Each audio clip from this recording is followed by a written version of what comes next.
Thanks for changing all our lives.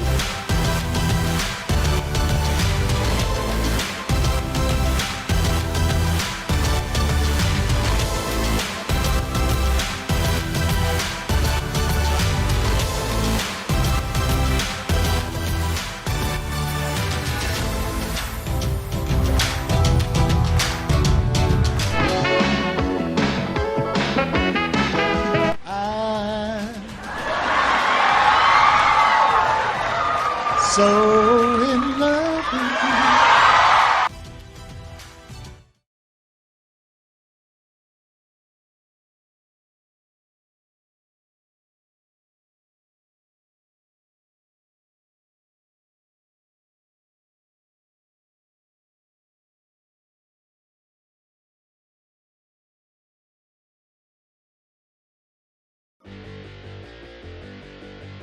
Who is Luke Cage? When was he created? What are his powers? If you had powers like that, who would you be? What kind of a person would you be if you had the powers of Luke Cage? What does Luke Cage represent about his times? How does Luke Cage feel he is helping to uplift Black people in the Marvel comic universe? These are some of the questions that we're going to try to have answered here today. Thank you for joining us, at least online, here at the world famous Apollo Theater. And we look forward to being able to have you actually be in the seats in the near future.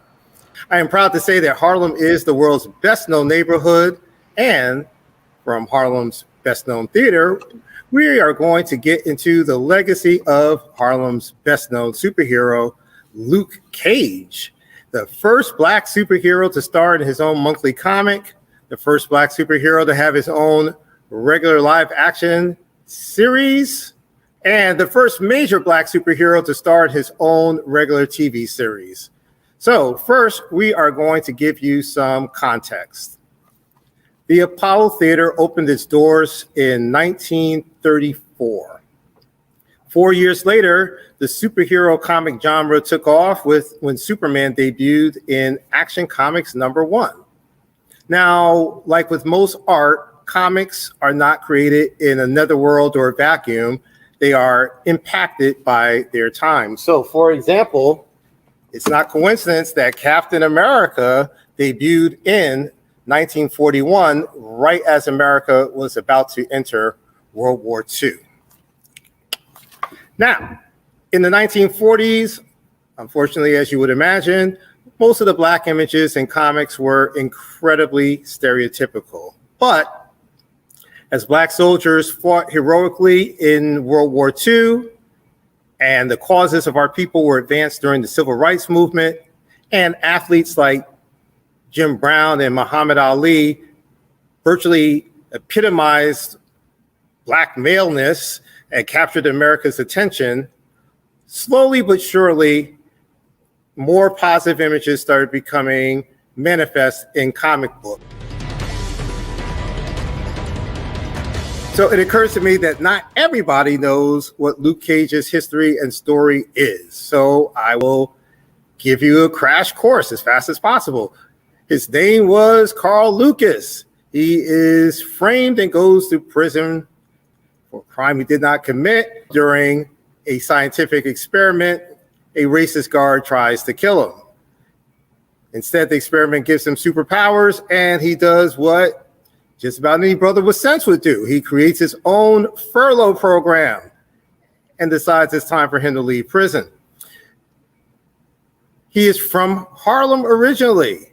And so once he gets out, he's on the run, and therefore he does what you and I would do. He changes his hairstyle. He gets a bright costume. He changes his name, and he moves far, far, far, far from Harlem to Times Square. He also decides he's going to fight supervillains.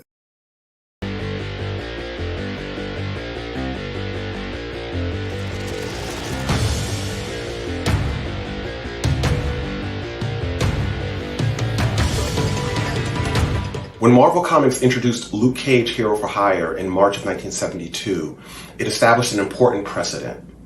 Cage was the first hero to star as the main protagonist in a comic book.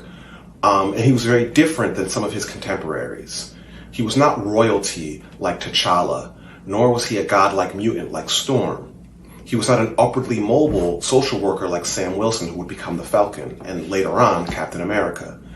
Instead, Cage was an ex-con, someone incarcerated for a crime he didn't commit, looking to clear his name. In this way, we can see the influence of George Jackson on the creation of Cage. Jackson's prison memoir, Soledad Brother, which was released in 1970, had dominated discussion around prison reform at the time. After Jackson's murder at the hands of prison guards, the Attica uprising in upstate New York dominated both news in New York City, but also across the nation. Indeed, Attica occurs almost 6 months to the day prior to Luke Cage's debut. So we can see how Marvel Comics wanted to create a kind of heroic blackness, but a different blackness that represented a previously unseen and unrepresented underclass. Our first panelist has brought a journalistic eye to his vast and varied library of comic book work to date.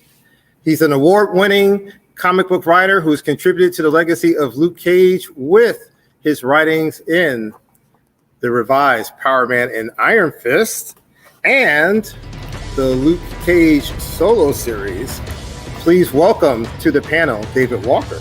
David Walker, you have written the Black Panther graphic novel and you wrote Shaft, which was a series that I loved, comic book series that I loved. How did both of those, the Black Panther Party in real life and the fictional character of Shaft, contribute to the creation of Luke Cage? Well, as Jonathan was saying earlier, there was so much stuff going on in the late 60s and early 70s, and it was being reflected in pop culture. So with the Black Panther Party, they were formed in 66, and as pop culture, specifically film, began to reflect that, it started to portray this sort of hyper masculine black man, and as that was happening, there were films coming out, as far back as 67, like In the Heat of the Night, but then you get into 68 with movies like Jim Brown was in a movie called The Split, and then there was Cotton Comes to Harlem, and then in 71 you get Shaft. And that sort of just really like exploded on the screen, this type of black man that had never been seen before, and that had like a huge impact, not just in film, but also in pop culture and television. And then there was also it doesn't get talked about too often, but there was also Chester Himes's books, which had been one of them turned into a film, Cotton Comes to Harlem, and that was one of those things that sort of immortalized Harlem in this very hyper realistic, almost cartoonish sort of way. And I think all of that factored into, it had to have factored into the creation of Luke Cage, because all those things that were happening are right there in the comic and in the character. Yeah, I think sometimes people forget that comic book writers and artists are part of the real world and influenced by the real world. So if you're seeing such and such on TV or hearing it on the radio or what have you, you're going to the movies, that's got to help to influence part of what you think would be fun to create as a comic book creator. Am I right in that?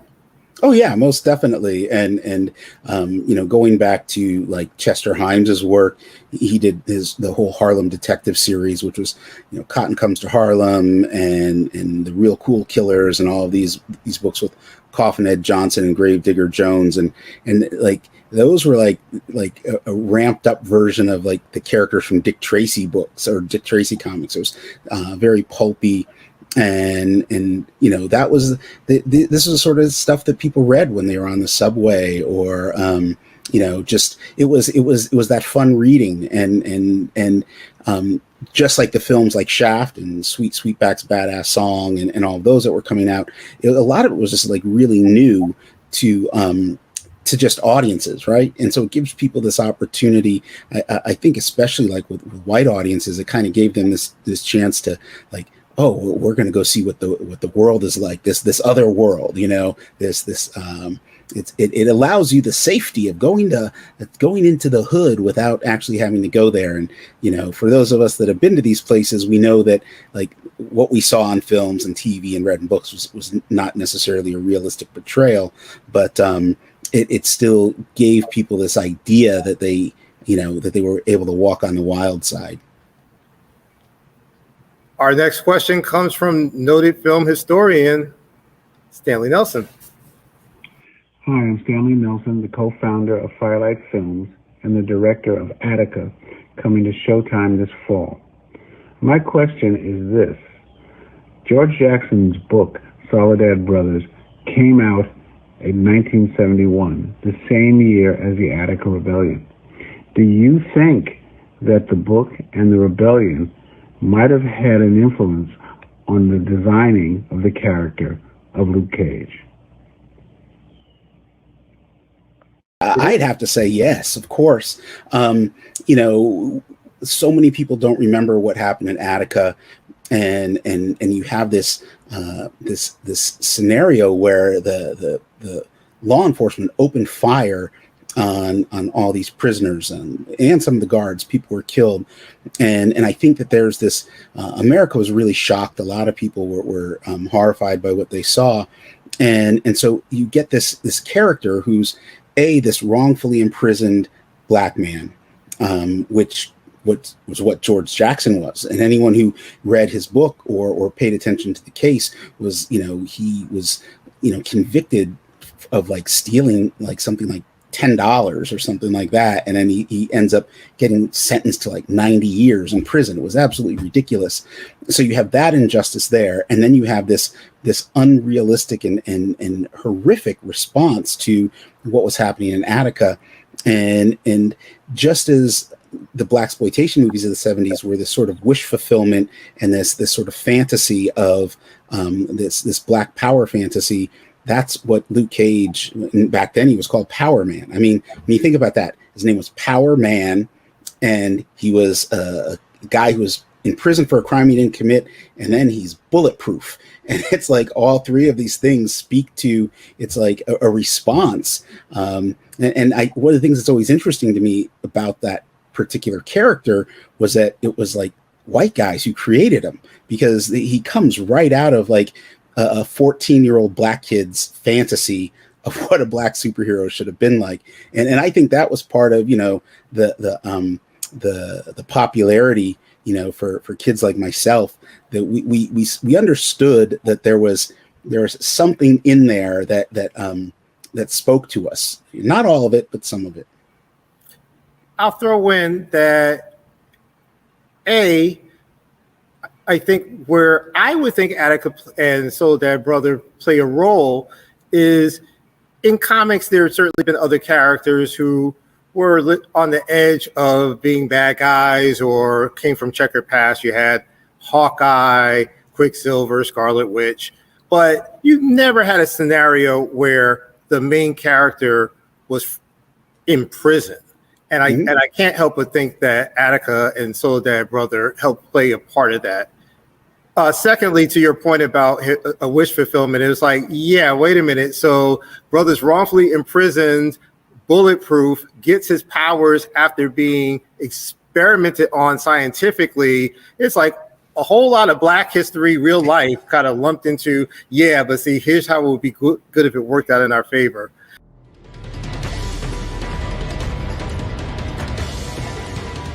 Now, as exciting and cool as it was to have a black superhero in a regular comic, sales for Luke Cage were never particularly good.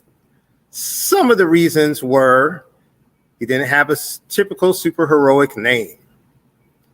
The writing and the art quality fluctuated because it was kind of often a revolving door of creative talent. Luke Cage was a new superhero. He was a black superhero. Most people were aspiring to get into comics and write Spider-Man or the Hulk or Superman or what have you, and did not aspire to write Luke Cage because the character had just been created. And a lot of times, once people kind of proved their chops they moved on to the next project. Therefore, there was not a lot of consistency and continuity in the Luke Cage comics over the years. Some of the talent, frankly, didn't know what to do with Luke Cage, and therefore had him say questionable phrases and sometimes created stereotypical actions in an artificially black way. Another challenge with Luke Cage was that the character was based on Shaft and the blaxploitation era. But once blaxploitation films started waning in popularity, that hurt the sales of the Luke Cage character. Now, Marvel had another comic book that was based on another movie fad at the time, martial arts films, and that character's name was Iron Fist. So Marvel did a few things to turn things around that worked better for Luke Cage. Number one, the Iron Fist comic sales were poor, so they merged the characters from Luke Cage along with the characters from Iron Fist. They changed the name so that Luke Cage got a super heroic code name, Power Man. So the book became Power Man and Iron Fist, and in my opinion, probably most importantly, Marvel added Joe Duffy to the writing roster. And that's when the book and the character really started to hit its stride with quality and consistency on a regular basis. Joe Duffy is a trailblazer in the comic book industry with a jaw-dropping resume of work. Okay, Joe Duffy, first question for you. What were your impressions of Luke Cage as a character before you actually got to write the book? I was over the moon crazy about Luke Cage. He was a hero that appealed to me so much. It's like, yeah, I grew up on superheroes. I love superheroes, but he was so real and people were so mean to him and life was so unfair. And I always felt like I knew exactly who this guy was and how he felt about things and what he would say. And his motives for doing things were so great because on the one hand, there was a whole injustice sucks thing that he had going on from personal first-hand experience, but which he then always took to, he wasn't helping people because he was from Krypton and he's going to help the little guy. He was helping people because he had been a little guy and he couldn't stand seeing anybody else take it the way he had. So that was part one. And the other is, I don't think anybody's mentioned that before he was Power Man, Luke Cage was hero for hire. And I love that. He was just out of jail, no resume because he's burned his old identity, and not like he had a trust fund or anything. So he had to, make 2 beans a day in order to keep a roof over his head and food on the table. So he was selling his services as a superhero. I mean, he did good when people needed it, and he did good very well, but he also was like, okay, let's make this a paying gig. You need a superhero? I'm your guy, but I pick and choose the jobs, and then I can keep body and soul together while I get my superhero thing going. I love that about him. One of my favorite Luke Cage moments early in the run was, he had to pay the rent and all that, as you said, but there's a bit where a little girl from Harlem gives him a nickel because there's a super villain hassling her family, and Luke Cage acts like he's just gotten $1 million. He knocks out the super villain, goes back there. It's like, okay, honey, anybody else? You need me to take care of Dr. Doom, or just holler? So I love that aspect of, I've got to pay the rent, but I'm also willing to adjust and meet people where they are. He's a good guy. He's been wronged. He wants to help other people, So, and he was also somebody I could see. He's one of these people who's angry, and I don't mean he's a mean person, but his go-to reaction to irritating things is to be irritated, to be angry, to snarl, and what have you. And frankly, that worked really well when they paired him with our old chop-socky holdover Iron Fist, who, again, oddball character I loved, because Iron Fist was the far extreme of the pendulum.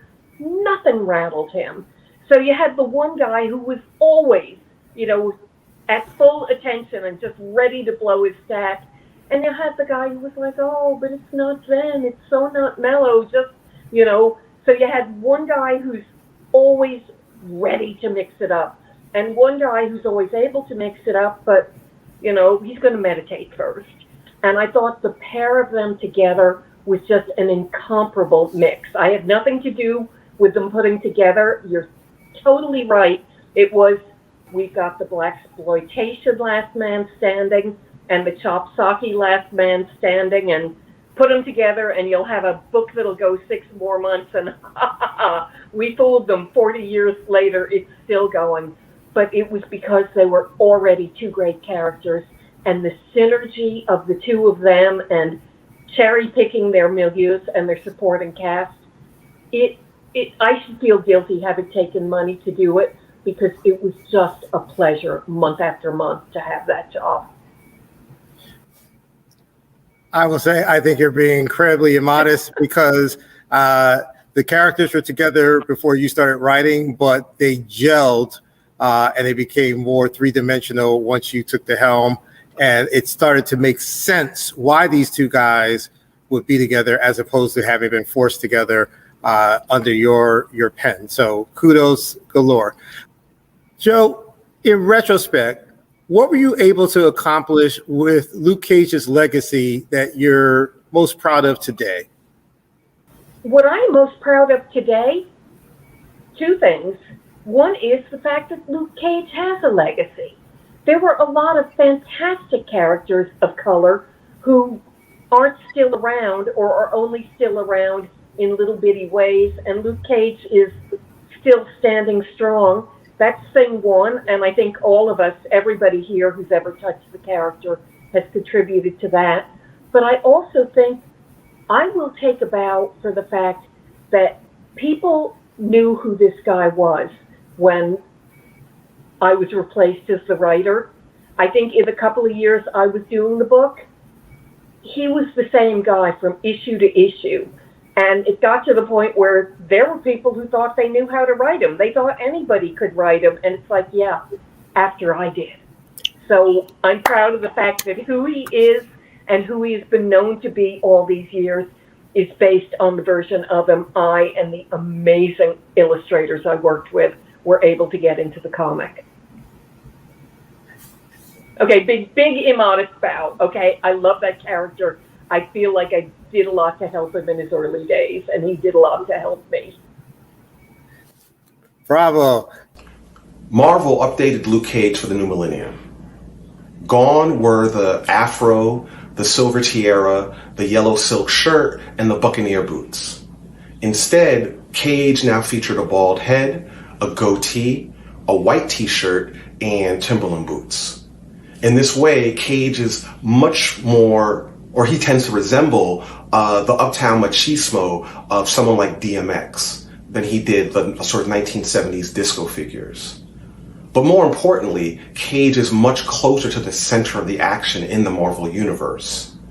He becomes first a member of the Avengers and then one of the leaders of the Avengers. He also leads a team called the Thunderbolts. Thank you, Professor Gray. It is an honor, but also ironic, to have Brian Michael Bendis as part of the panel today because he has the distinction of being the only panelist who has never written a comic book or done a show entitled either Power Man or Luke Cage. However, he's written a lot of other comic books, and they are far too many to mention. So I will abbreviate it. Brian Michael Bendis is the co-creator of Miles Morales, Spider-Man, and along with David Walker, the co-creator of Naomi. Brian Michael Bendis is also the person who married Luke Cage to a character that he co-created, Jessica Jones. He's the one who made Luke Cage a father. He moved Luke Cage back to Harlem, and he had Luke Cage join the Avengers, which boosted Luke Cage's popularity from near obscurity to the forefront of the Marvel Comics universe. Today, Brian Michael Bendis makes his Apollo Theater debut with his rendition of My Heart Will Go On. For you, please welcome Brian Michael Bendis. That's hilarious. Thank you. I'm very honored to be here and thrilled to talk about this multi-layered subject that means the world to me. Thank you for joining us. So we've got different people who are tuning in to this presentation, some because it's the Apollo, some because it's Harlem Week, some because they are huge comic book fans. But for those who are not huge comic book fans, let me put something into perspective for my first question. When Brian Michael Bendis was writing The Avengers, he was one of the top comic book writers in the industry. In other words, he had a whole lot of sway. He's revised the Avengers. He's got their Marvel's top tier characters, Captain America, Thor, Iron Man, all of whom have had multi-million-dollar franchises built around them. And then he adds Luke Cage, who at that point was a fairly obscure character. So here's what I know.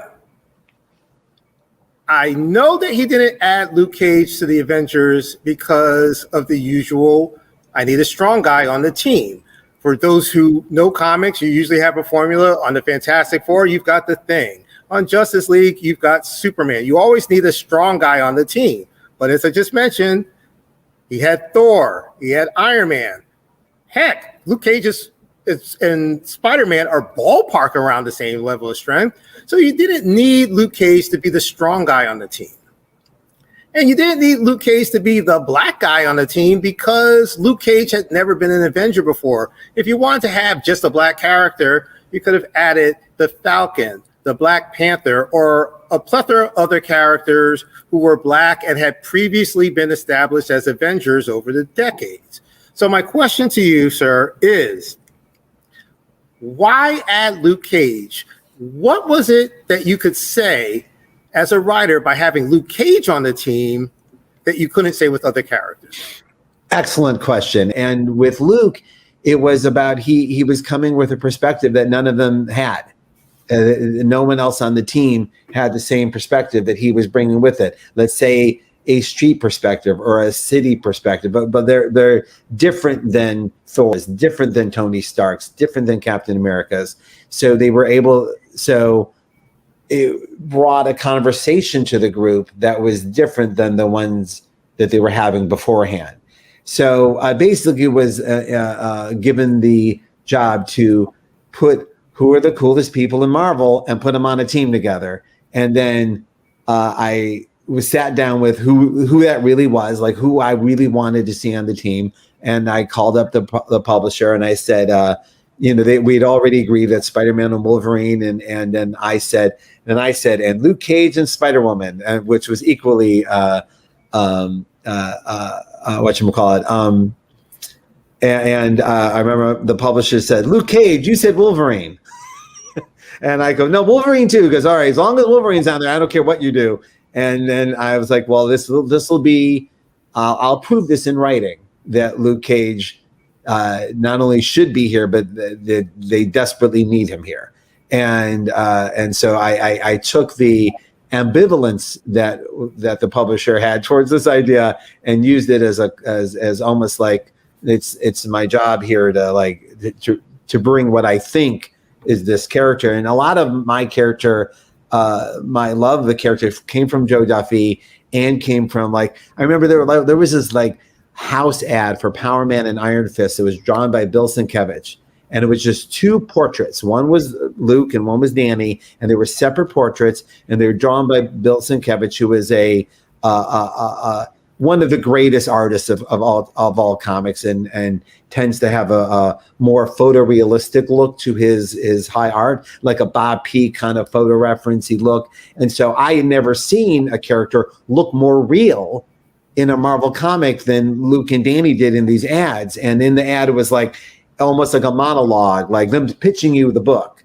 Like, here's the book from my perspective. And this book they were selling sounded amazing. Like I really always wanted to be part of that. So I took the promise of that advertisement and I made it my this is what I'll bring to the Avengers. You clearly have a incredible love for comics in general. But anyone who's read a lot of your writing could tell with the care and energy that you put into Luke Cage that he holds a special place for you. Why? What was it that was established with previous writers and artists that particularly stuck out for you? Well, for a lot of us, it's other creators brought their truth to the character, and it touched something. Like I felt their truth, and I'm like, oh, I wanted to go with this character. For me, this is the weirdest. There was a Marvel team up annual written by Frank Miller and drawn by Herb Trimpe that starred Spider-Man, Power Man and Iron Fist, Purple Man's in there. And if you look at that annual, you can pretty much break down my first 10 years at Marvel. Like I took that annual and I pulled it apart for parts.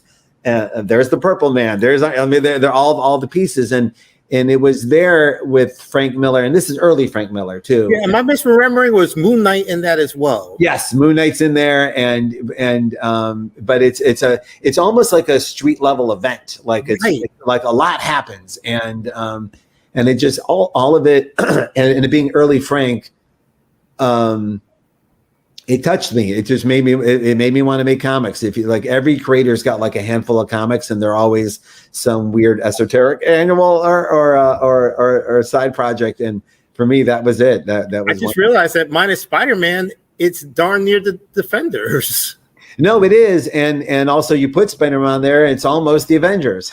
So wow, but it was even in that annual that, and the Purple Man is handled very cheeky and like a lot of villains were back then. But the core idea of his power was terrifying. Like, total control over other people is a terrifying idea. And I remember writing down, like, why isn't this guy the Joker? This is scary. This is the scariest thing I've ever seen.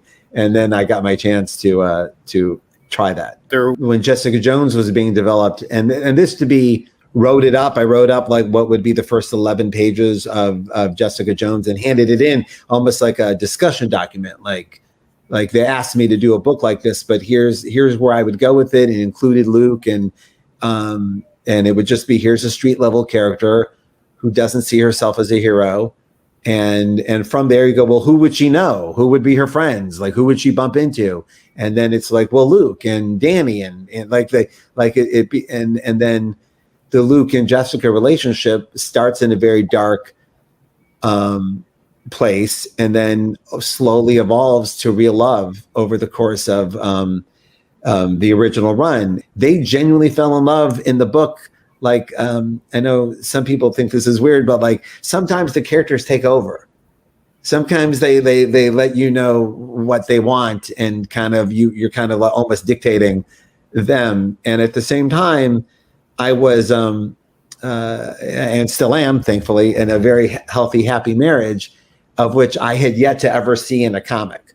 Like nobody's marriage was going well in comics, and I realized that a lot of times there's a lot of people making comics that are not happy in their marriage, and they or are not balancing their lives correctly, and write that accordingly. And I thought, well, wouldn't it be nice to have this a marriage or a love affair where they really, really care for each other? And then it hit me right away. Oh my God, well, there's Luke's kryptonite. He's bulletproof. You can't hurt him unless he's got a baby. Now there's something external. We all feel it as parents, like you want to protect your children, but they're out there. They're you can't wrap them in bubble wrap. They're out there. So having Luke have stuff that he cares about that could get hurt, it kind of changed the dynamic of the character, and it kind of made everything just more mature and something worth fighting for. So speaking of changing the dynamic of the character, what other changes did you think it was important to make? There's the core part that you wanted to keep, but then there are things that you said, yeah, let me change this aspect. So you just touched upon you making him a family man. what other changes did you think, yeah, that worked in the 70s, but I want to change this during this era? Well, yeah, I'm probably solely responsible for tamping down the blaxploitation aspects of the character as we headed into the 21st century. I looked at it and I saw a lot of writers, no one on this panel, sometimes leaning into a stereotype or what they think blaxploitation is or where it came from. And I knew enough from how I grew up and what I knew that this representation needs to be more than that, right? And especially if he's going to take center stage at a center stage Marvel comic, then that should represent a more modern dynamic. So, very, very slight changes to the outfit. And also the other aspect, and I'm blanking, there was a community leader, not from New York or Harlem, and it might have been Detroit, and I'm blanking, or it might have been Chicago. I read a very long essay about it at the time, and he was referred to as the King Arthur of the neighborhood, and that he was an absolute community organizer, but everyone knew they can go to him, not the cops, you go to him. And that's all. There's always been that throughout our society, and in many centuries of this, where there was just someone everyone knew they could go to. That's where superheroes kind of come from, in a way. And I thought Luke would be that in Harlem. Like everyone knows where he works, and everyone knows where he lives. And if you need a problem, you go to him. And yeah, maybe you'll get billed, and maybe you won't. David Walker has rejoined us. He wrote the Power Man and Iron Fist comic book, during the reboot after Joe Duffy, and the Luke Cage comic book. So, David, you came in after your friend Brian, after Joe Duffy.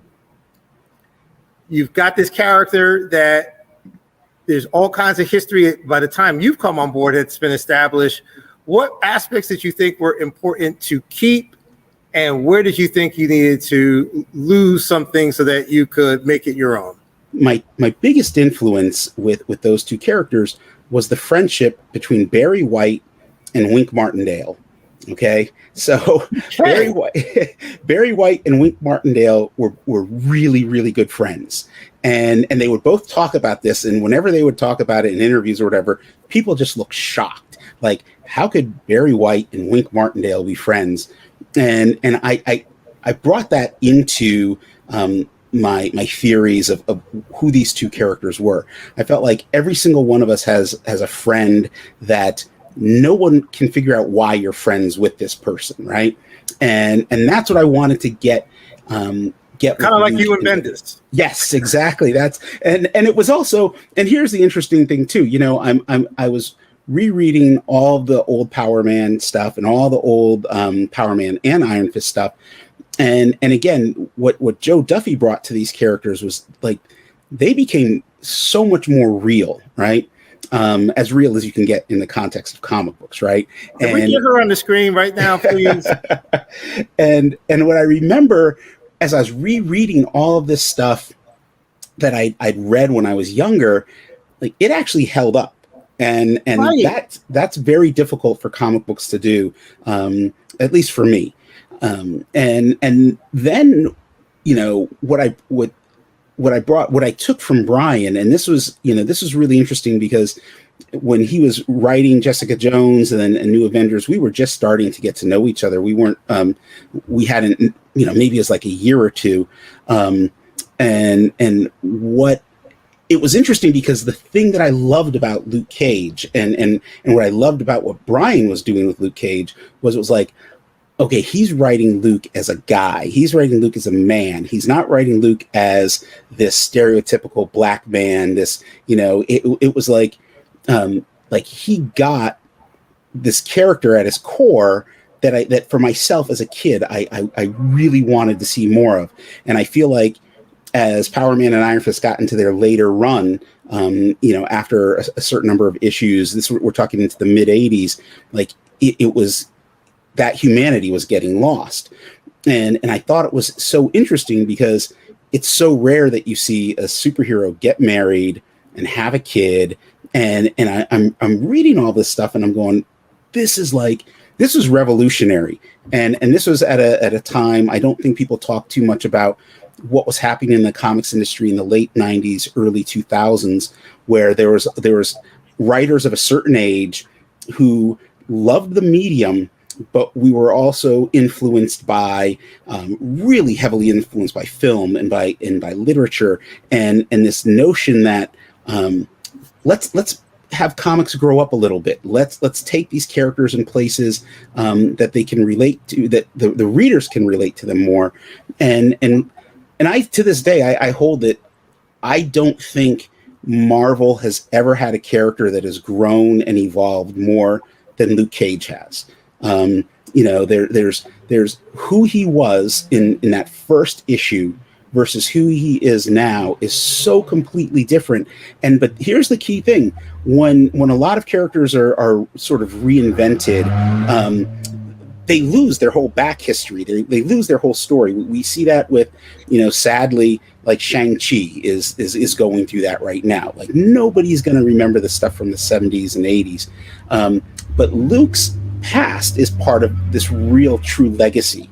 And you start to get this feeling of, oh, I know this guy, right? Like Captain America, it's weird because Brian was talking about how the characters come to life, especially when you're writing them, but Luke, I kind of knew who Captain America was, and I knew who Iron Man was, and they never felt like anybody I was going to hang out with at a barbecue. They didn't feel like anyone who lived down the street, and that's what Luke had for a very long time, and to me, it was important that he keep that, and so I had this idea when I first started writing Power Man and Iron Fist, and when it went into Luke Cage, which was that within the context of the Marvel Universe, Luke Cage was the one person that everybody else wanted to team up with.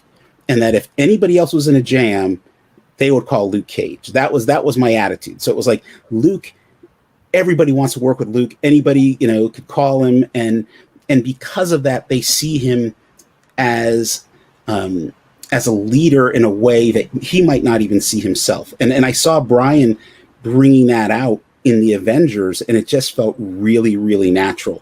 There's, again, when you look at our real life relationships, there's that one person who always gets the phone call, right? Like whenever there's a problem, whether it's like you need help moving, or you got to fix your plumbing, or just to babysit, right?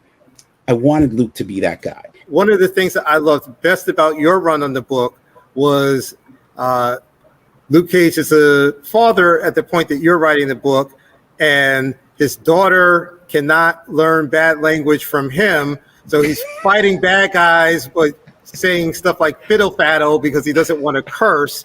And I thought it was just such a great touch to have like one of the strongest, toughest, roughest guys in the Marvel Universe kicking behind while screaming fiddle faddle and that kind of stuff.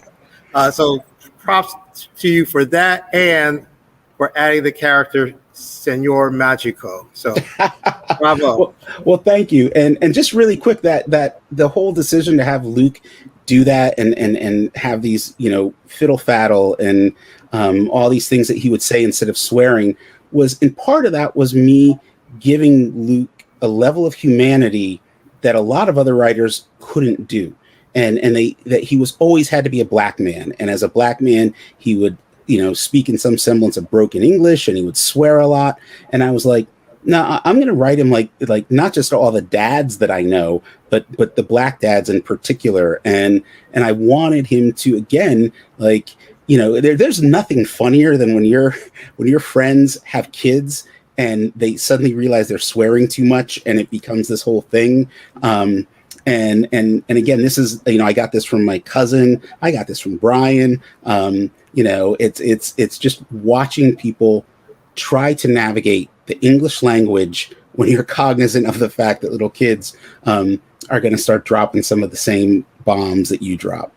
So before you pivot over, let me tell you though. So the entire time Luke Cage is on the Avengers, I'm being made fun of online. People are like goofing on me. They don't you know, that like, why, what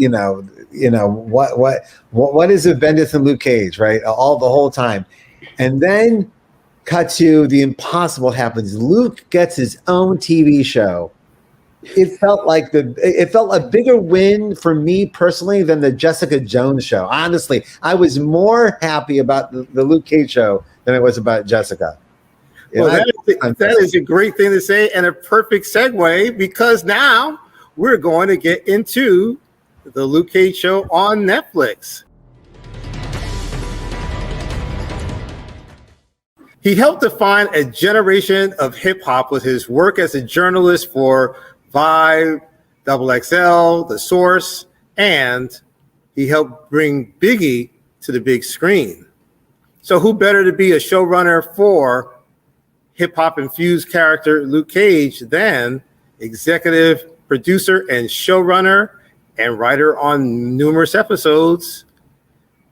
He brought Luke Cage to the big screen in live action format for the first time. Please welcome Cheo Hadari Corker to the panel. Welcome to the Apollo virtually, sir. Well, it's just, it's a thrill to be on stage, I mean, of course, I guess there's less pressure on me right now because I don't have to worry about Sandman Sims coming out to brush me off if I say the wrong thing. Luke Cage is, I think I've had as much fun writing the character as Joe, as Brian, or as David have. Cheo, what was it about Luke Cage in the comics that appealed to you that made you say, yeah, this would be a hot character to do for a TV show? Here's the thing, like, in the same way that I can be as real as saying that, even though I define myself with the Notorious B.I.G., that Rakim is the first person I think of as my favorite rapper, the same thing would go for when it comes to Luke Cage. Like, I was an X-Men fan. I was really, Frank Miller, Chris Claremont, the Wolverine limited series, God Loves Man Kills, like in terms of the one of the first graphic novels I've ever read. That was kind of my whole pull into the Marvel universe. And then, I of course became aware of Luke Cage really, honestly, because of the Power Man and Iron Fist cameos in Daredevil during the whole Elektra Bullseye saga. And then, right, of course, that leads you down the rabbit hole of, they have their own comic, and then kind of reading those comics, and then going back further, and then of course discovering Hero for Hire before, when it was his own comic.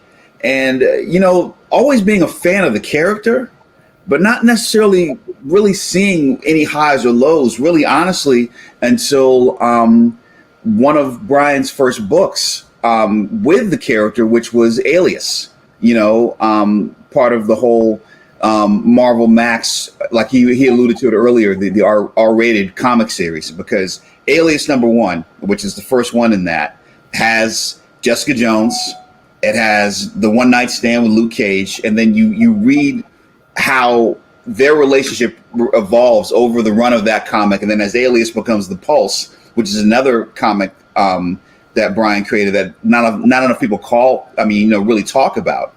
That to me, just the feel of it, the themes of it, really kind of felt more like reading a television series. The vibe of it felt very cinematic.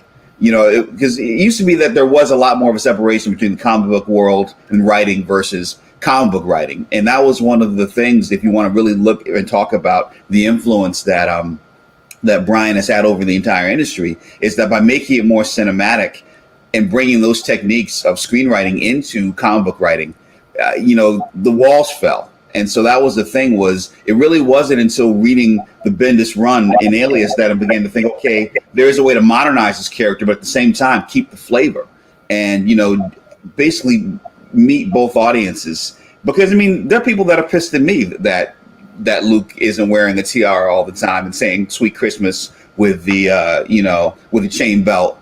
And then at the same time, it's like there are other people that, have a lot of criticisms of the show. And the only thing you can do is just be as true as you can to your own interpretation of the character, because when you read comics, each writer has a different way of doing things. And then that was the thing, was doing the television show, I was able to be influenced and was influenced by Brian, by David's run, and then also originally by Joe's centering run in terms of Power Man and Iron Fist.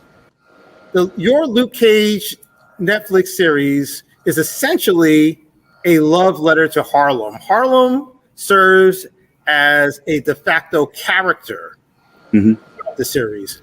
Why was that important for you to do? Well, for me, it's because I've always loved Harlem. My grandfather, grew up 142nd in Convent. Would always talk, like my grandparents honeymooned at the Hotel Teresa. Just the stories I would hear about Billie Holiday and Duke Ellington, and just, how just kind of walking around, the people that are now street signs were actually, people that were walking around and living and breathing in Harlem. So if you were on Lenox or, Malcolm X Boulevard, there was a time when Malcolm X was not only walking around Lenox, but also preaching on the street corner. Adam Clayton Powell, who, when you're walking, on your way to the Apollo and walk past that statue, he was like a god in Harlem. And so it influenced me in terms of the show, because it made me think about, and this was part of my pitch, was that, okay, if you have the one character in all of superhero worlds that doesn't have an alter ego. I mean, mind you, in the new interpretation of Tony Stark being, Iron Man, in the movie, in the MCU, he reveals himself immediately as, okay, at the very end of the movie, I am Iron Man. But when you look at the history of the comic, Luke Cage was unique in two ways. One, he used a semblance of his real name, so he wasn't hiding behind an identity. He didn't have a mask. And number two was he wanted to get paid. He was hero for hire. And so the thing was in talking about how you would newly interpret this in a television show, I kind of came to the same conclusions that Brian was alluding to when he was talking earlier, which is that if you have somebody that is walking around that everybody can identify, what does that feel like? How does a bulletproof black man change the ecology of a neighborhood? How does one, like, in terms of villains, like, what happens when that happens? I was just giddy because I knew that it would be the opportunity to talk about Harlem's history and to talk about the music and have those things be as much a part of the show as any superhero stuff or any of the other stuff that the character was going to do. Chael, you just mentioned the hero for hire aspect. Mm-hmm. So, and you mentioned Tony Stark a second ago. In the comics, Bruce Wayne, Tony Stark, they never needed jobs. Frankly, Superman didn't really need a job, One of the things I always liked about Luke Cage in the comics was that he had to work for a living. Like, it's like Luke Cage and Peter Parker were like the only two characters who actually had to work for a living. When he got to Netflix, were you the person who decided that he was no longer going to be a hero for hire? And if so, why did you decide to eliminate that aspect of the character? No, well, I'll blame Jeff Loeb for that. When he and Kareem Drake hired me to write Luke Cage, I was thinking, great, okay, Luke Cage, hero for hire, like that will kind of, it's a perfect kind of premise for a television show. It's because every episode he will get hired by somebody else to do something. And they, from the jump, were like, well, that aspect, you can allude to it, but we don't necessarily want to do that.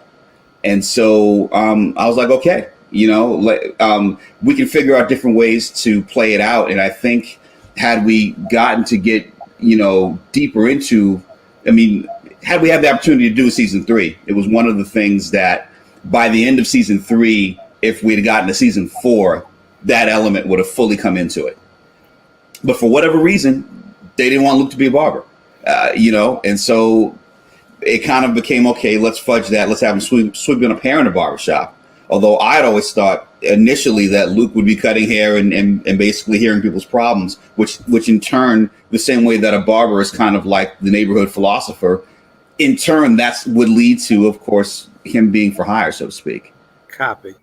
Hello, my name is Paris Young and I am from Washington, D.C. And my question is about the Netflix series. How did you balance keeping the true essence of the Luke Cage comics with your own creative input?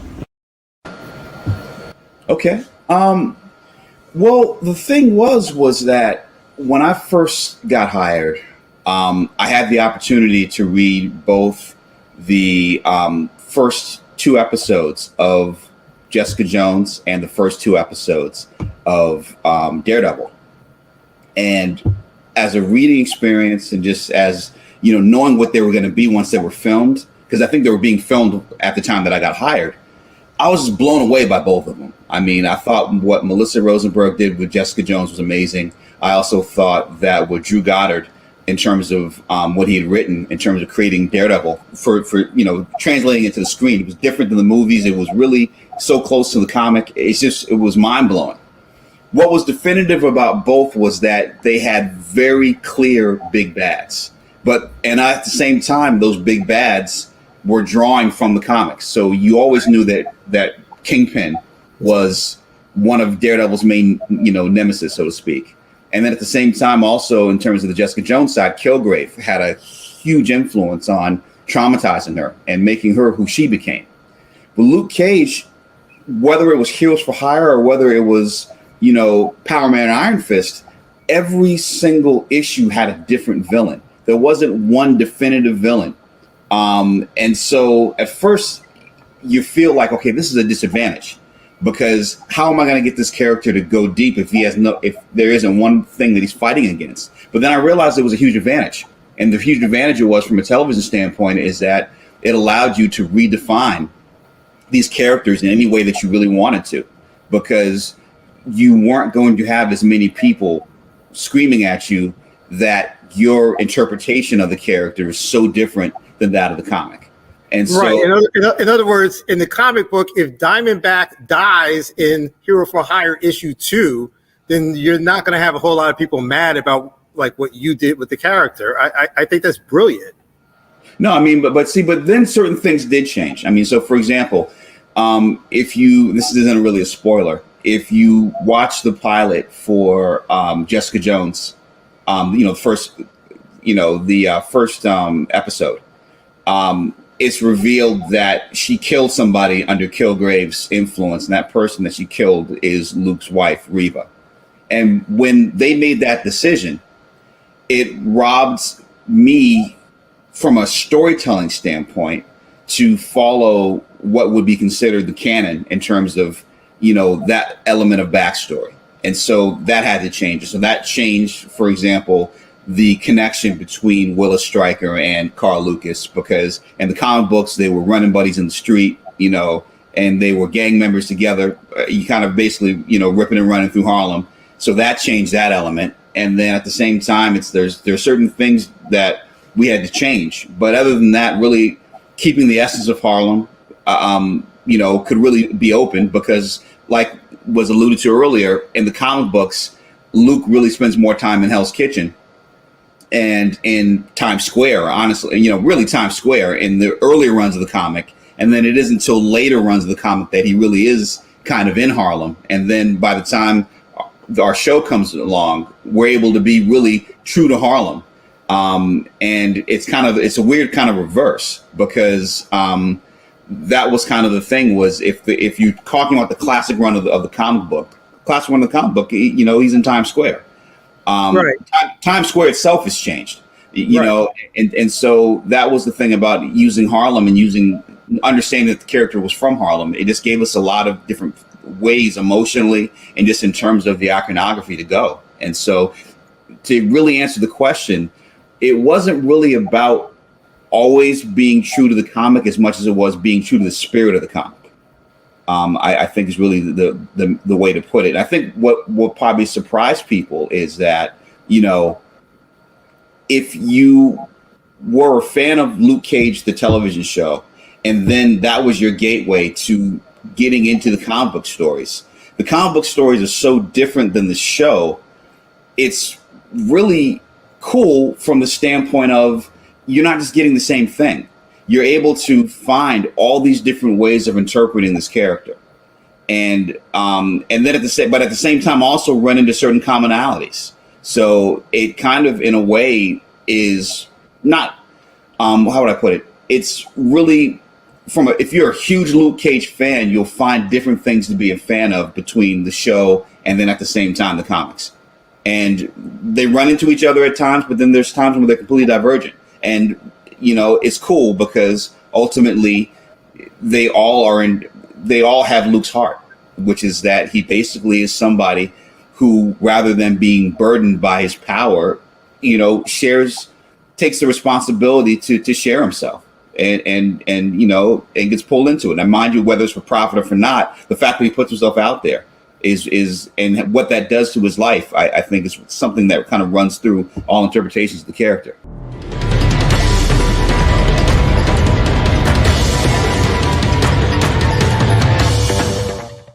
And I have a couple questions for some of y'all, and then we'll go to the audience questions. So, okay, who's got a question for whom?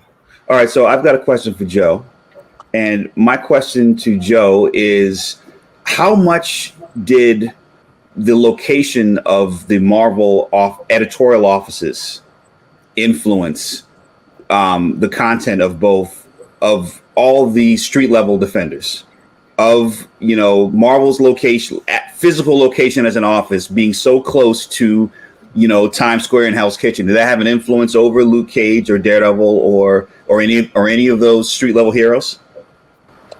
It did, just to the extent it was very easy and convenient for us to get to those neighborhoods. But at the time Daredevil was first tied to Hell's Kitchen, which was during Frank's run, or first tied meaningfully to Hell's Kitchen. And when I was on Power Man and Iron Fist, Hell's Kitchen and Times Square were frankly somewhat scary neighborhoods. They were dangerous. They were places where there were a lot of muggings, a lot of druggies, a lot of violence. We little kids, mostly in our early 20s who were writing comic books, these were not the places we went to disport ourselves, if you will. We went through there carefully, paying close attention, listening, looking, but it was drug addiction, it was prostitution, it was a boatload of violence. I mean, hilariously, 15 years later, two of my little sisters, including one who I helped move to a new apartment today, had a place in the erstwhile Hell's Kitchen, and it was so gentrified and so nice and so friendly and so full of what back then we were calling yuppies. And Times Square, for crying out loud, has a Disney store. It's they're very different places now than they were when we were kids. They were like, oh, this is real, this is gritty, this is the scary part of life. But let's go there in 2s and 3s and never too late at night. So I hope that's some help. Thank you. Does anyone else have a question for anyone else on the panel? Oh, I do. First of all, thank you for all the nice things you said. That was really lovely. I want to know what would have happened in Luke Cage, the TV show. No. I'm going to say J.O. from. I'll be very cagey, so to speak. About what would have happened. Essentially, what was explored at the very end, because a lot of people were at the very end of Luke Cage season 2 in the finale, episode 213. People were shocked that, wait a minute, why does Mariah leave Luke Cage the club? And then so there's that kind of flashback where she says, he loves Harlem as much as I do, and I want to see him be corrupted by the club. And, and so it's kind of the ultimate thing of somebody that sets out for good that turns evil. I mean, of course, I'm a huge Godfather fan, so that was kind of what happens to Michael Corleone. And so it was interesting because the way I'd originally written the finale when Luke is on that perch, which is the same perch that you see Mahershala Ali as Cottonmouth, and which over the course of season 2, you see various people on the perch looking down on the club and how they react to it. Initially I'd written a very reluctant Luke Cage standing there. And he's like, yes, I am now, very much, to allude like the same way that Matt Murdock took over the Hand and, was kind of running things. Luke is making the same decision. And what I'd written was someone who was kind of conflicted with this. But the way that Mike Coulter, the actor, played it, because Mike, embodying Luke, he made a decision on the day that he's like, you know what?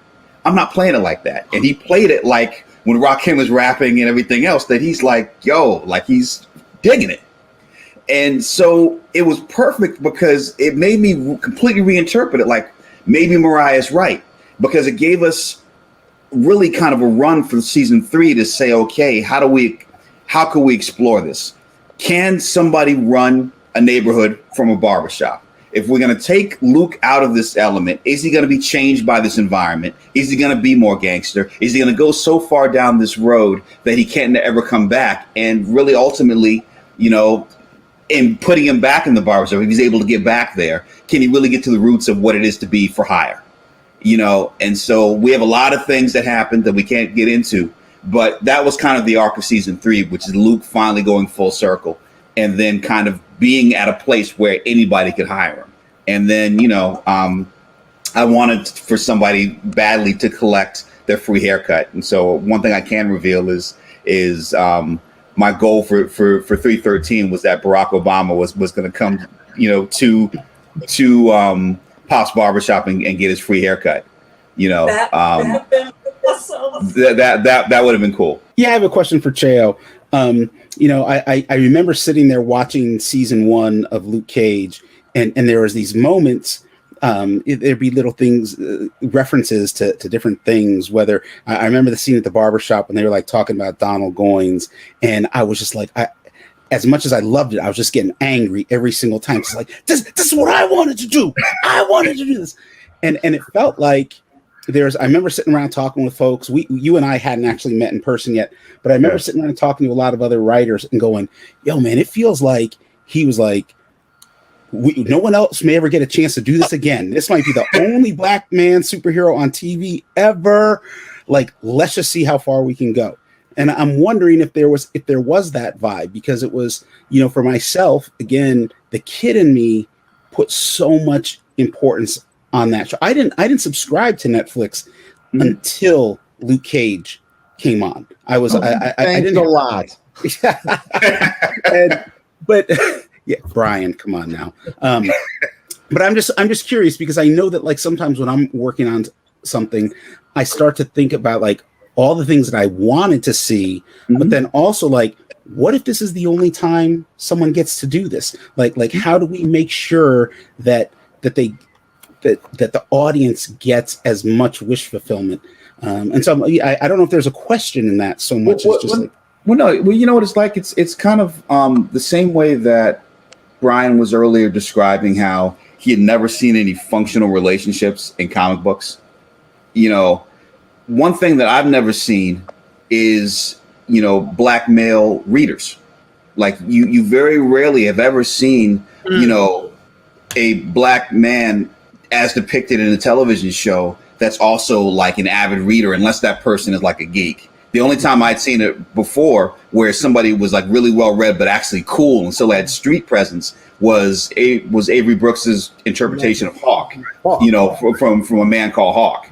And so that was kind of an influence. And that, and also it seems like every single brother that I've ever met that's kind of come through the correctional experience, they either go one of two ways. They either come out of that experience being, hardened and more deep into the streets, or they come out with the same hardness, but then because they spent so much time reading, the first thing they want to do is, brother, you need to read this, you need to read this, you need to read, just kind of talking about all these different things they read and how they expanded their mind. I mean, and then also, of course, even if you talk about Malcolm X or Nelson Mandela, they also talk about how that being forced to be isolated turns you into, somewhere where words are so important. And so that was the thing with just thinking about Luke Cage coming out of Seagate, is that he would always be reading something. And then it's got to be really meta, because then when you can have Luke Cage talking about Kenyatta and at the same time Easy Rollins and at the same time, all these various mystery writers that I dig. I just thought it would just be fun and funny to do. It's funny because it's one of the things that people still talk about, and it's really cool. That people always kind of gravitate to that scene and kind of the meta version of it, of like you've got one of, this really famous Black fictional character talking about what he's reading with these other Black fictional characters. And so it's just kind of one of those funny things. It'd be a funny crossover. And I just really, obviously, I appreciated it. But what I did appreciate more than anything was that I saw on that show, like, it was clear that there were people in the room who were like thinking about, what haven't we seen before, or what would I like to see? And that really came through for me. When you have, Luke walking down the corridor in the trailer, and also in the moment in episode 3 where he's walking down the corridor and the bullets are just bouncing off of him with the hoodie. Like, of course, what happened to Trayvon Martin was a huge influence. But the cinematic influence on that moment was, Arnold Schwarzenegger in The Terminator invading the police station. And so you're thinking, okay, this is a cool superhero moment to have him walking down the corridor and bullets bouncing off of him. But then all of a sudden, when you have him in a hoodie, and of course, we're invoking what happened tragically with how many of our Black heroes, be it Malcolm X, be it Martin Luther King, be it Trayvon, be it all both the victims and the people that tried to make a difference, that were shot down, that were assassinated. Having a bulletproof Black man meant something all of a sudden. And then to put it in the trailer, I don't think we knew the ramifications of having all three happen at once, with the music, the image, and then at the same time, the social commentary, and that people would really fully understand. And that was one of the things that, when you talk about the power of comics and the power to make a social comment at the same time, I think that we were just in the right place at the right time, honestly. Joe, my question for you is this. I know that nowadays, when you're working in comics, you can email scripts to people all across the world, and therefore can work with talent in different countries and never meet them. Heck, when I worked in comics, there were all kinds of people who I never met because they could ship the artboards in via FedEx. When you were working on Power Man and Iron Fist, and the Marvel headquarters were in Manhattan, did you get to meet your collaborators on a regular basis, or were you guys working distantly? Even when we were working distantly, we got to meet each other regularly. Some of the things we talked about, like Power Man and Iron Fist appearing in Daredevil, Daredevil appearing in Power Man and Iron Fist, X-Men appearing in Power Man and Iron Fist. This was because Frank Miller and I were friends. And it's like, I've got an idea. I like your work. You like my work. Let's swap characters. Same thing with Chris Claremont. I'd see Chris, we'd be talking. He had been trying to turn Iron Fist into an X-Man before he left writing the book. And it's like, well, great. The characters know each other from you're trying to do that. Let's cross them over. What about with the artists that you worked with? I was Kerry Gamble, with whom I did a lot of my run in Power Man and Iron Fist, is a Texan. So he would fly to New York, or I would fly to Texas. We'd see each other to work together and talk about stuff. Ricardo Viamonte, who was the inker on the book, I brought in because he'd done some work with me, and I loved his style, and he's a great guy. And I mean, he was a great guy and so nice. And but then when Dennis Cowan took over the series, he was in the offices every freaking day, so it was incredibly convenient because we'd see each other and we could talk. Even when you work with somebody around the world, I mean, there was a point where I was doing an independent comic called Nest Robber, working with a Japanese artist, and we faxed and we ran up the phone bills. That was back, when you paid by the minute for your long distance calls. And before social media, we still found a lot of ways to stay in touch so that there'd be really good collaboration and really good synergy between the writers and the artists. At least the ones I worked with. Copy that. Thank you. We'll start with DJ Liquid's question for the group. What's up, people? This is DJ Liquid, representing New York by way of Columbia, South Carolina. My question to Luke Cage is, as a character based on blaxploitation films, what's your favorite blaxploitation movie?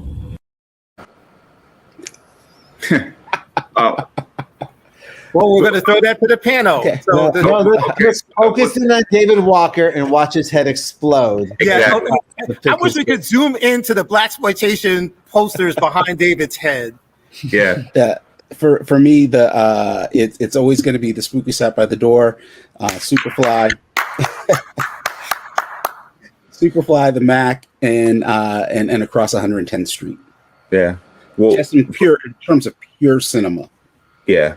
For me, it's the Mac, it's Shaft, and I'm biased because my uncle wrote it. Both Uptown Saturday Night and Let's Do It Again. Wow. Really? Yeah, my uncle Richard Wesley wrote both of those, and he was my first and primary influence as both as a writer and a screenwriter. So I also got to mention those.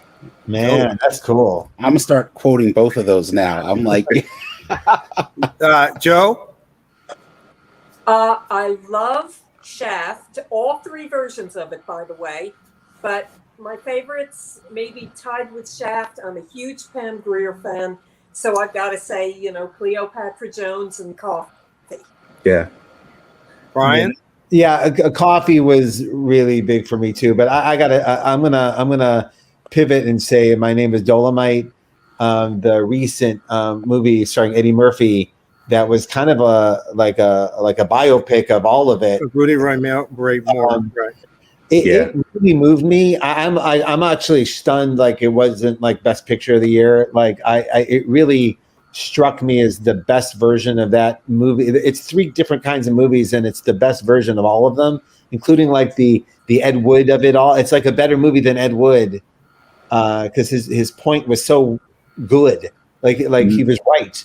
Like, Ed Wood was wrong the whole time. Rudy was right, and just to see it laid out that way and celebrated that way was really, really special to me. Okay, next question. Hey, what's up, Apollo family? And greetings to the Luke Cage panel. This is N. Stephen Harris, hailing from the area of Brooklyn, Bushwick, Brooklyn. My question to you guys is, what was who was Luke Cage's most challenging opponent? Anybody who didn't like the yellow silk shirt, the kingly circlet around his head, the chain belt, and all of those great sweet sister Christmas, you jive talking turkey oaths that we used in the 1970s and 80s. That was his biggest foe. Copy. Bendis. The fact that, and it's what I love about him, but like, as we talked about the hero for hire aspect, it all, like Rockford Files, it would often turn into him not getting paid. Like he would take a gig, the gig would reveal some horror, and then he would have to take care of it. And usually the person that hired him may have been one of the bad guys, and then lo and behold, no one's getting paid. And I actually think that was a connective tissue between him and Jessica, is them not always seeing themselves as the hero of the story, right? That like someone had to point out to them, like, well, who's paying you to do this at this point? Like, you're just doing the right thing. So, yeah, the business model is his David. Oh man, well, Brian kind of stole some of my thunder in that one. I think it's in a lot of ways. I think it's the fact that he's got a family, and it's like it's that the thing he loves the most is also the thing that in some ways is his biggest weakness, right? And because every parent I know says the same thing. I just had somebody offer to let me raise their toddler. They were like, "You want my kid? You can have him." So, I think that there's this feeling of like, a child is the greatest thing you can have, but it's also like so much tremendous responsibility. And I remember pitching to Marvel, like, let me just do a series that's just about Luke Cage as a dad. And they were like, they didn't have any interest in that. Shale, Luke Cage's most challenging opponent. Himself. And I think it's basically, at least from a television standpoint, season 1, we didn't really deal with him as a personality. Season 2, we dealt with how is all the things that he's going through affecting him and who it is he is. Because, what season 3 would have really revealed is character. Is, okay, now that you have the power to really change this environment, what is the responsibility of having so much power? His greatest opponent is always himself, and whether or not he's going to, find a way of doing the right thing that jives with his environment and his ability to live with his decisions. Copy. All right. And to add on to that too, I think it has a bit of the lone gunman syndrome, which is if everyone knows your name and everyone knows where you live, and someone's looking to make a name for themselves, right? Like how many showdowns would he get involved in? Useless showdowns would he get involved in? Yeah, but that's also one of the things I always loved about the character, that but I'm so badass that I don't have to actually hide it. Okay, we've got another question. As we've seen, even in comics, Black people in the Marvel Universe have it just like Black people in the real world. So what is Luke Cage's idea of a future for Black people, and how is he going to bring about equality for everybody? I think what he would do, is he would start locally, just eradicating crime from the standpoint of going directly at the drug trade, and then at the same time going directly at guns and, just trying to control things. Yeah, I think the way you change the world is, unless you're a billionaire or, a world leader, you change the world one person at a time, one problem at a time. Every time you do somebody a kindness or help solve one of their problems or maybe save their life, you go on to the next person, but you hope that they're going to pay that forward by the ripple effect. Copy that. All right, we'll go on to the. I got it because Marvel didn't let me do it. I was working on a storyline in which Luke basically starts a rehabilitation program for ex-cons, and so Heroes for Hire then evolves into this this team of like all the second-rate Black supervillains. So you would have had like Cottonmouth Cornell and Piranha Jones, and all of them at some point were going to become sort of enforcers within the neighborhood, and it was I was really taking like Fred Hampton's model of what he was trying to do in Chicago and politicize all the gangsters and the gangbangers, and which was also what Bunchy Carter was doing with the Black Panther Party. And so I thought of it like, what if Luke had turned all of the criminals into good guys within the context of what the neighborhood sees as a good guy? That's cool. That's cool. Hey everybody, how you doing today? My name's Lavelle. I go by Blurt of Mouth. I'm from Boston, Massachusetts, but I reside in Georgia. My question is for the creators and the producers of the Luke Cage show and comic are, with Luke Cage being such a Black-centric show and comic, was there an interest to bring Jessica Jones back into the Luke Cage love life? And if so, why did that not happen?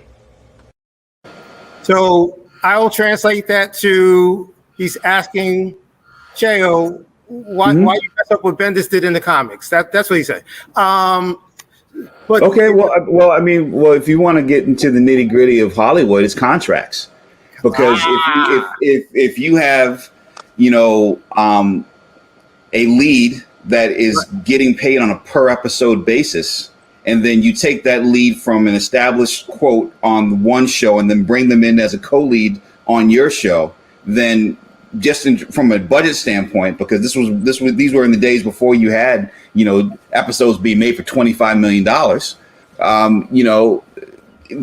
From an economic standpoint, that was one thing. And then also, are you going to merge both separate shows into one show, which could have been an interesting way to go. I personally would have liked there to be kind of like a love triangle, which I thought could have been really interesting. Is like, okay, what happens if Luke and Claire are going down one direction, and then Jessica? Like, one of my initial pitches for the season finale, before I was told that we couldn't really kind of have all of them together, was I wanted Jessica Jones to show up in the finale for season 1 and be like, Luke, I'm pregnant. and then see how he would navigate that. That would have been like mine. That was one of that got shut down because like we contractually and the Defenders and everything else. But those are the kinds of things that when you write a comic and you're not limited by budget, you can do that kind of stuff. You can have these different crossovers, and that could have been cool to kind of explore. Or at the very least, it could have been very interesting to even to play with a lot of those kinds of things. I mean, it wasn't like it was like, okay, we're not going to do the interracial relationship thing, as much as it was, okay, how can we explore these things differently is really kind of what it is. It wasn't like a question of, okay, we don't want these two characters together in that way. I think personally, from the way that we handle it in season 2 with Claire and Rosario Dawson was you got to explore different parts of Luke's psyche once their relationship broke up. Also, and if it never happened on the shows, that would have been cool. But not everything that happens in the comics needs to reflect. These are moments that have to be earned no matter what. We've seen sometimes, particularly in the movies, where stuff happens that was huge in the comics, then it happens in the movies because it just wasn't earned. Like every time they kill Phoenix, it just doesn't land as strong as it landed in the comics. Right. So let me throw in these two. We have a question, an audio question, not a video. It's for Cheo. Please give a listen. Okay. Hey, Cheo, man, I got to ask. First, congratulations on a dope show, man. But I got to ask, is Piranha really dead? Because for me and everybody I know, he our favorite character in the second season. And if not, we need that show called Piranha, right? Where we get that Wall Street swag and action. Because I heard the boy, Chad Shepard, is fit, and in the martial arts these days and all of that. Like, he be smiling and, and kicking butt. What I'm saying? He'd be cheesy. That'd be crazy. It'd be crazy, Cheo, because how I get down. Smiling, boy, and would be kicking. This is your boy, Chad Shepard, who played Piranha in your second season of The Great Luke Cage. We came on just to mess with you, Cheo. So appreciate you, sir. Love you by default.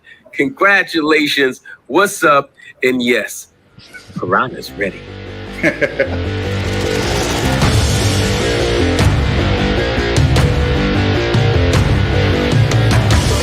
I'm Sean Gables, news anchor for CBS 46 in Atlanta, Georgia. I anchor the 4, the 5, the 6, 9, and 11. And my question is for Mr. David F. Walker. Mr. Walker, on the Luke Cage TV show, real artists like Method Man and Faith Evans got to portray themselves, but journalists were portrayed by actors. Do you pledge to balance those uneven scales by having me, a real journalist, featured in an upcoming comic book? And if not, why not, sir?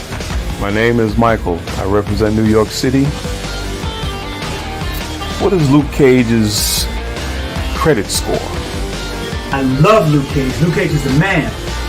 Oh, is that why you got the holes in your sweatshirt? Like that's an homage to the bullet holes in Luke Cage's sweatshirt?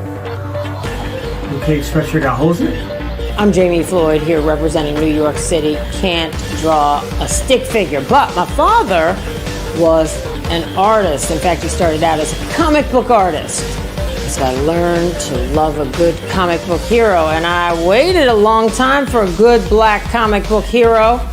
So why did Luke Cage have to die? Is he really dead? How did he die? And is he coming back? I did not know he was dead. But if that's the case, I'm sure he'll come back. Hey, I'm Jabari from Queens, New York, and my question is, what would Luke Cage have been doing during his quarantine? What kind of hobbies and new skills would he have picked up? You want to know what would have made the Luke Cage show even harder? They had me, Elijah Bradley, a.k.a. the Patriot. Come on, Marvel, watch me work.